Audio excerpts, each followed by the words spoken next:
மகளே, நீங்க இதை கேட்க வந்து இருக்கிறாய் என்றால் உங்க மனசு ரொம்ப பாரமாக இருந்திருக்கும் என நினைக்கிறேன். குடும்பத்தில் அமைதி இல்லாம பிரச்சனைகள் ஒவ்வொன்றாக வரும்போது ஏன் எனக்கு மட்டும் இவ்வளவு சோதனை என்று கேட்கும் அளவிற்கு உடைந்திருப்பீர்கள். ஆனா இன்று நான் உங்க மனசுக்கு சொல்ற ஒரு வார்த்தை இருக்கு, அதை அமைதியா கேளுங்கள். முகத்தில் இந்த அழுத்தம், இந்த சோர்வு இத்தனை நாளா நீ தாங்கிக் கொண்டிருக்கும் வேதனையின் சின்னம். குடும்பத்தில் ஒற்றுமை இல்லாம, மனம் சரியில்லாம எதை பேசினாலும் மனமுடையும் நிலையா இருந்தால் இன்று நான் உன்னிடம் ஒரு ரகசியமான ஆறுதல் சொல்ல வந்திருக்கிறேன். கவனமாக கேம். நீ உன் குடும்பத்துக்காக எவ்வளவு உழைத்திருக்கிறாய், அதை யாரும் புரிந்து கொள்ளவே இல்லை என ஒரு வரி என் மனதுக்குள் இருந்து கொண்டே இருக்கிறது. ஆனா நான் அதை புரிந்து வைத்துள்ளேன். உன் மனசு இன்று குலுங்குகிறது. ஆனா கவலைப்படாதே, நான் தான் உன் மனசுக்கு துணை. இந்த நேரத்தில் உன் வீட்டில் நிம்மதி குறைந்திருக்கலாம், ஆனா இந்த புயல் நிரந்தரம் இல்லை.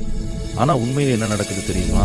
நான் உன் குடும்பத்தை ஒரு புதிய நிலையில் கொண்டு செல்வதற்காக சில தேவையில்லாத விஷயங்களை உன் வாழ்க்கை